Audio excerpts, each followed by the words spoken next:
అరుణ కిరణముల ఉదయాత్ముని గని అది పండిన తీయని పంటను పొడు సూర్యమండలము పట్టి తినాలని ఊళ్ళూరే తన దేహం మాటున రవి మరుగై జగము చీకటై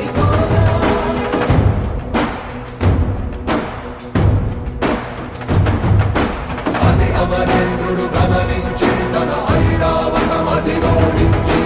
ఆంజనేయుని సమీపించి తన వజ్రాయుధమును విసరగా అది పవన నందనుని హనువుని తాకా చిందిన రక్త బిందువే విద్యుద్వేగంతో ధరణి స్థలి వంద కడలిలో చచ్చి వంద కడలి అట్టడుగున గల శ్రీ